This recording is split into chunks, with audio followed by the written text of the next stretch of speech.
మోకాల నొప్పులకు ఎటువంటి సర్జరీ లేకుండా ఎపియాన్ పెయిన్ క్లినిక్ అందిస్తున్న అత్యాధునిక చికిత్స. ఇంత ఏమీ అవసరం లేదు. మీకు ఏ రోగమన్నా ఉన్ని డజంట్ మ్యాటర్. మీరు ఈ 5 సిరిధాన్యాల్ని రెండు రోజులకు ఒకసారి మార్చి భోజనం చేయండి. అంటే 2 రోజులు అరికలు తినాలి, 2 రోజులు సామెలు తినాలి, 2 రోజులు ఊదులు తినాలి, 2 రోజులు అండుకూరలు, 2 రోజులు కూరలు, మళ్ళా సైకిల్. అలాగే కషాయాలు. ఈ రోగనిరోధక శక్తి మీకు కావాలంటే ఈ వ్యాక్సిన్లు ఇవి అవి ఏం పనిచేయవు, ఏమీ పనిచేయవు. మీకు పనిచేసేది ఈ 7 కషాయాలు చెప్తాను, పుస్తకంలో రాశారు. గరిక, తులసి, తిప్పతీగ, బిల్వం, కానుగ, వేప, రావి. ఈ 7 ఆకుల కషాయాల్ని 4 రోజులు, గరిక 4 రోజులు, తిప్పతీగ 4 రోజులు, తులసి 4 రోజులు, బిల్వం 4 రోజులు, కానుగ 4 రోజులు, 4 రోజులు వేప, 4 రోజులు రావి కషాయాలు తాగితే మీకు 2 సంవత్సరాలు డెంగ్యూ రాదు, పంగు రాదు, H5 రాదు, N1 రాదు, పంగు, జింక, పుంక, నీఫా, గీఫా, ఈ రోగాలన్నీ మీ దగ్గరికి రావు, గ్యారంటీ. దీనికి ఏమైనా ఖర్చు పెట్టాలా మీరు? కానగాకు దొరుకుతుంది, తిప్పతీగ దొరుకుతుంది, వేపాకు దొరుకుతుంది, రావేకు దొరుకుతుంది, ఇంకా అన్ని చోట్ల నేను చెప్పేటివన్నీ దొరుకుతూనే ఉన్నాయి. మన అదృష్టం. ఒక్క పైసా ఒక్కరూ ఖర్చు పెట్టాల్సిన పని లేదు. ఆకులు తెచ్చుకోండి, బాగా కడగండి. ఏ దానిలతో కడుగుతారు? ఏ నీళ్ళతో కడుగుతారో ఆర్వో వాటర్తో కడగండి. రాగి ప్లేట్ ఉంచినా మట్టి కుండలో ఉన్న నీళ్ళతో కడగండి, స్ట్రక్చర్డ్ వాటర్తో కడగండి. అర్థమైందా? ఆ నీళ్ళతో కడిగి ఆ నీళ్ళతోనే కషాయం చేసుకొని, కావాలంటే తాటి బెల్లం, చెరుకు బెల్లం వేసుకోవద్దండి, గ్లూకోజ్ ఎక్కువ ఉంటుంది. తాటి బెల్లంలో ఫ్రక్టోజ్ ఎక్కువ ఉంటుంది, ఏమీ ఇబ్బంది లేదు. పిల్లలకి బెల్లం కొద్దిగా వేసి కషాయం తాపించండి. 9 నెలల పాప నుంచి 108 సంవత్సరాల ముసలి వాళ్ళు కూడాను కషాయాలు తాగొచ్చు, ఏమీ ఇబ్బంది లేదు. అదే ఆడవాళ్ళు అయితే గోంగూర కషాయం రామబాణం. మీకు ఏమీ తోచట్లేదనుకోండి, గోంగూర ఆకు తెచ్చుకొని 4 ఆకులు ఉడకపెట్టుకొని 2 నిమిషాలు కషాయం చేసుకొని తాగండి. టీవీ చూడకండి, టీవీ చూస్తూను తాగొచ్చు. గోంగూర కషాయం అయితే మీకు టీవీ చూడకుండా చేస్తుంది. మీకు ప్రజ్ఞ ఎక్కువ అవుతుంది, రోగనిరోధక శక్తి ఎక్కువ అవుతుంది, అద్భుతమైన రక్తహీనత నుంచి దూరంగా వచ్చేసేదానికి వీలవుతుంది, వైట్ డిశ్చార్జ్ తక్కువ అవుతుంది. ఇలాంటి మీ సమస్యలన్నీ 99% గోంగూర కషాయంతో మాయమైపోతాయి. సో వారానికి 2 రోజులు, లేకపోతే 2 వారాలు గోంగూర కషాయం, 2 వారాలు కొత్తిమీర కషాయము, 2 వారాలు రావి ఆకు కషాయం తాగితే చాలు, ఆడవాళ్ళకి ప్రాబ్లమ్స్ అన్నీ మాయమైపోవడం మొదలుపెడతాయి. ఇంత సింపుల్గా ఉంది విషయం. ఇన్ఫ్యాక్ట్ ఇంత సింపుల్గా ఉందని నేను చెప్పేది ఎవరు నమ్మరు. మొదలు అందరూ అలాగనే వాళ్ళు. ఒక డాక్టర్ లేచి నేను 2 గంటలు లెక్చర్ ఇచ్చిన తర్వాత, ఓ ఈజ్ దట్ సో సింపుల్ అన్నాడు. I said it is much simpler. 2 గంటలు అవసరం లేదు, 2 వాక్యాల్లో చెప్తాను నేను. 2 వాక్యాలు. రోజుకు 1 గంట నడవండి, వీలైతే పొద్దున 15 నిమిషాలు, సాయంకాలం 15 నిమిషాలు. ఇంత అద్భుతమైన పదార్థాలని ఇప్పటికీ ఇస్తున్నాడు దేవుడు. ఎన్ని పాపాలు చేసినా మనము ఆ దేవుణ్ణి ఒక 15 నిమిషాలు పొద్దున్న లేచి ధ్యానం చేయండి, సాయంకాలం పడుకునే ముందు ఒక 15 నిమిషాలు ధ్యానం చేయండి. తర్వాత సిరిధాన్యాలను తినండి, గోధుమలను తినకండి, బియ్యం తినకండి, పాలు తాగకండి, చక్కెర ముట్టద్దండి, గుడ్లను కూడా చూడొద్దండి. పాపం అవేమో పిల్లల కోసం గుడ్లు పెట్టుకుంటున్నాయి, మీరు వెళ్ళి రాక్షసులాగా తినకండి. దానిలో గుడ్లు దానిలో ఉండనివ్వండి. లేదు చేపలు చాలా మంచివి, జలపుష్పాలు తినొచ్చని కొందరు స్వామీజీలు కూడా చెప్పడం మొదలుపెట్టారు. దాంట్లో మీకు దొరికేది పాదరసము, మెర్క్యూరీ తప్ప ఇంకేమీ దొరకదు, అంత భయంకరంగా ఉంది. బుద్ధిమాంద్యం పోదు కదా, బుద్ధిమాంద్యులు అవుతారు. మీ పిల్లలు బుద్ధిమాంద్యులు కాకుండా పుట్టాలంటే కొర్రలు తినండి, అండు కొర్రలు తినండి, అరికెలు తినండి, సామెలు తినండి. అరటి బోధ కషాయము, పసుపు కషాయము గర్భిణిగా ఉన్నప్పుడు తాగండి, పిల్లలకు తాగించండి. మీ పిల్లలు బుద్ధిమాంద్యులు అయిపోయి సూక్ష్మగ్రాహీలు అవుతారు. ఇన్ఫ్యాక్ట్ ఫిట్స్ వచ్చి కత్తి చాకు తీసుకొని చంపేస్తాననే పిల్లవాడు, ఆ తల్లిదండ్రులు కత్తి చాకు తీసుకొని చంపేదానికి పోయే పిల్లవాడు పసుపు కషాయము, రావి ఆకు కషాయము, శొంఠి కషాయం తాగిపించి అండు కొర్రలు తినిపించడం మొదలు పెడితే ఇప్పటికి 12 సంవత్సరాలు అయింది. 10వ తరగతి ఫస్ట్ క్లాస్లో పాస్ అయ్యాడు. ఇలా వందల కేసులు ఉన్నాయి. అంటే ఫిట్స్ కోసమని టెగ్రిటాలు, వాల్ప్రోయిక్ యాసిడ్, ఫ్రీజియం ఇవ్వడం మొదలు పెడతారు పిల్లలకి. ఆ మందులు తీసుకుంటూ పిల్లలు బుద్ధిమంతులు అయిపోతారు. ఫిట్స్ రావు అని చెప్తారు, అయినా వస్తూనే ఉంటాయన్నమాట. అలాంటి వాళ్ళందరికీ కొర్రలు, అండుకొర్రలు తినిపించి ఈ కషాయాలు తాగిపిస్తే 6 నెలల్లో ట్యాబ్లెట్లు మెల్లిమెల్లిగా ఆపు చేసి ఇప్పుడు హ్యాపీగా ఇంట్లో అందరికీ సహాయం చేసుకుంటూ బాగా నడుస్తూ ఏ ఇబ్బంది లేకుండా మాట్లాడటం తెలియని వాళ్ళు కూడా మాట్లాడడం మొదలుపెట్టారు. అది 15 సంవత్సరాలు 20 సంవత్సరాల తర్వాత. అంతవరకు మాటలు అనేది తెలియని పిల్లలు కూడాను ఇప్పుడు మాటలు నేర్చుకుంటున్నారు. ఇలాంటి అద్భుతమైన విషయాలు ఈ ధాన్యాల్లో, ఈ కషాయాల్లో ఉన్నాయని చెప్పేదానికి నాకు చాలా చాలా సంతోషంగా ఉంది. అర్థమవుతుందా? It's very simple, very very simple. ఇంత సరళమైన అద్భుతమైన ఆరోగ్య రహదారిని మేము నిర్మించాం. ఇంకా బాకీ ఉంది ఏమిటి? మీరందరూ అందులో నడవటం మాత్రమే. అంతే. అందరికీ ఆహ్వానం, ఆరోగ్య రహదారిలో నడవండి అని మా విన్నపంతో మీ అందరికీ వందనాలు. సిరిధాన్యాలు తింటే అరగట్లేదు అని దీనికి 2 కారణాలు ఉన్నాయి. మీరు పొద్దున్న సిరిధాన్యం ఇడ్లీలు తింటే రాత్రి వరకు ఆకలి కాదు.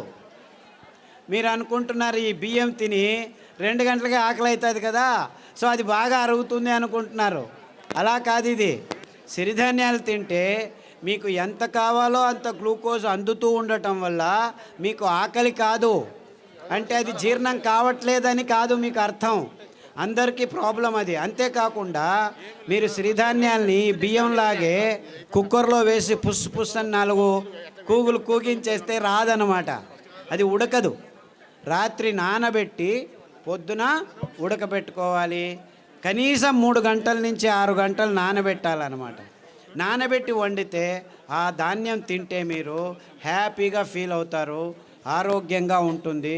సిరిధాన్యాలు చిన్న పిల్లలు 9 నెలల పిల్లలు కూడాను జీర్ణించుకోగలరు, ఏమీ ఇబ్బంది లేదు. కానీ మీరు వంట వండే విధానంలో మార్పు రావాలి. నానబెట్టి వంట చేయాలి. హలో సార్, మేము dialysis patient. Kidney infection. Hello, కిడ్నీలో చాలా రకాలైన ఇబ్బందులు ఉన్నాయి. ఒకటి కిడ్నీలో రాళ్ళు రావటం, కిడ్నీ నుంచి యూరిక్ యాసిడ్ ఎక్కువ ఉండటం, క్రియాటినిన్ ఎక్కువ కావటం, డయాలసిస్కి పోవటం ఇలాంటివి. తర్వాత ప్రోటీన్లు ఎక్కువ కారటం, లావుగా ఉండిపోవడం, ముఖంలో వాపు రావటం, ఇవన్నీ కిడ్నీకి సంబంధించిన రోగాలు. కాలు కూడా ఇంత లావు నీళ్లు ఊరుకోవడం, ఇవన్నీ ఇబ్బందులకి చాలా సరళమైన పద్ధతి. అరికెలు 3 రోజులు, సామెలు 3 రోజులు గంజి రూపంలో తాగాలి. మార్చి 9 వారాల్లోనే మీకు ఈ ప్రాబ్లమ్స్ అన్నీ బాగవుతాయి. దానికి తోడు రణపాల ఆకు, పునర్నవ ఆకు, కొత్తిమీర ఆకు కషాయం వారం మార్చి తీసుకుంటే 9 వారాల్లో మీకు అంతా బాగవుతుంది. వీక్లో డయాలసిస్ 2 టైమ్స్ తగ్గిపోతూ వస్తుందమ్మా. ఇన్ఫ్యాక్ట్ చాలామంది డయాలసిస్ చేసుకున్న వాళ్ళు 1 సంవత్సరంలో డయాలసిస్ నుంచి దూరం కావచ్చు. Thank you sir.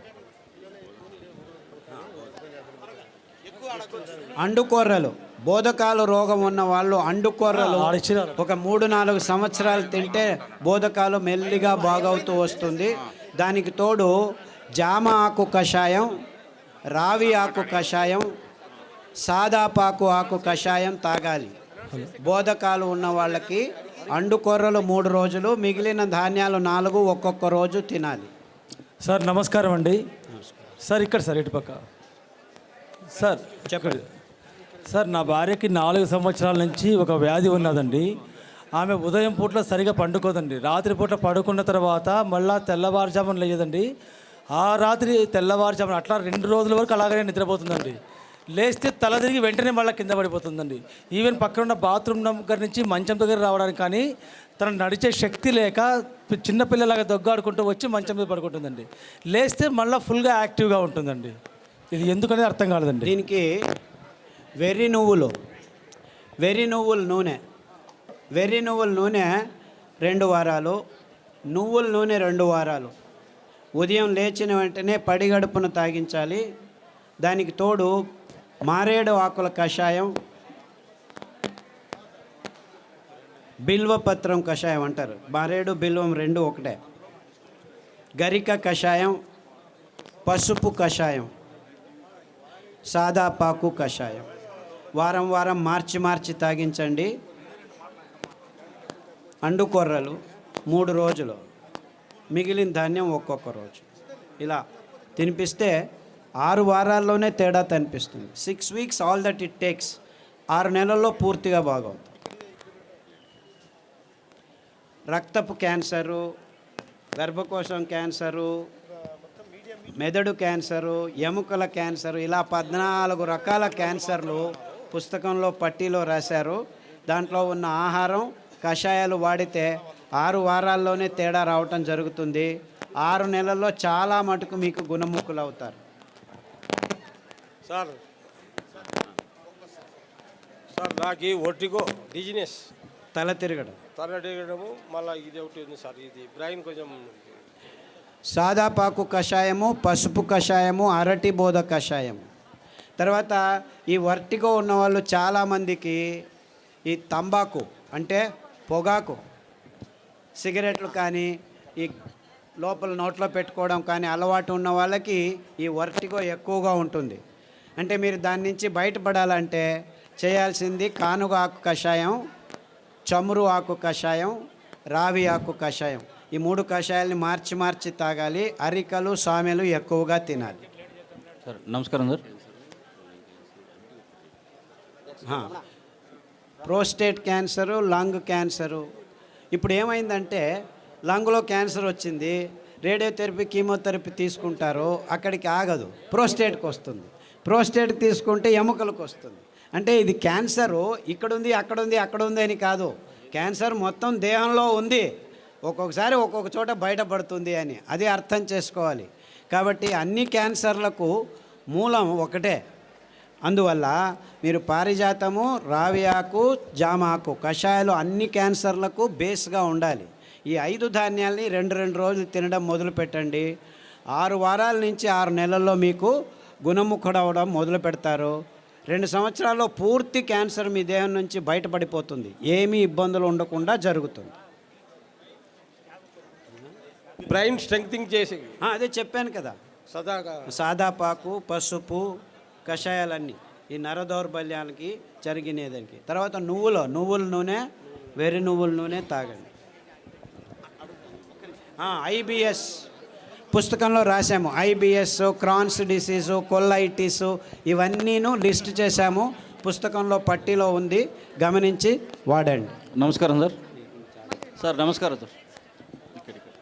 సార్ పాలు కాకుండా పాల ఉత్పత్తులు, పెరుగు, మజ్జిగ. పాలు లాక్టోబాసిల్లస్ తోడుకు పెరుగుకు వేసుకుంటే అందులో ఉన్న కెమికల్స్ అన్నీ నిర్నామం అయిపోతాయి ఫర్మెంటేషన్ వల్ల. అంతేకాకుండా మనకు పాలు, కొబ్బరి పాలు అతి అద్భుతమైన పాలు, అన్ని రోగాలను దూరం చేస్తాయి. నువ్వుల పాలు ఇంకా మంచిది, రాగి పాలు మంచిది. సో మనకు ఒక్క పాలు కాదు, కొబ్బరి పాలు అతి అద్భుతమైన పాలు. పిల్లల రోగాలన్నీ దూరం అయిపోతాయి. రోగనిరోధక శక్తి ఎక్కువ అవుతుంది, జీర్ణశక్తి బాగుంటుంది, మెదడు రోగాలు రాకుండా ఉంటాయి. సో మీరు పాలకు పర్యాయం అంటే చాలా పాలు ఉన్నాయి. కొబ్బరి పాలు, నువ్వుల పాలు, రాగుల పాలు, సజ్జల పాలు, ఇలా 4-5 రకాల పాలు. దానిలో నుంచి పెరుగు కూడా చేసుకోవచ్చు, ఏమీ ఇబ్బంది లేదు. సార్ నమస్కారం అండి. నా పేరు పూల రమణ సార్. ఈ పరిసర ప్రాంతాల్లో మాకు రాగిడి భూములు ఎక్కువ సార్. సో ఈ ప్రాంతంలో మేము ఎక్కువగా జొన్నలు పండిస్తుంటాం. జొన్నలు, రాగులు, సద్దలు పండిస్తుంటాం. వాటి గురించి కూడా మీరు కొంచెం దయచేసి వాటి వివరణ కూడా ఇవ్వాలి. పుస్తకంలో రాశారు తటస్థ ధాన్యాలని. ఎందుకు మీరు రాగులు, సజ్జలు, జొన్నలే ఇంకా పెంచుతున్నారంటే కారణం ఇంతే.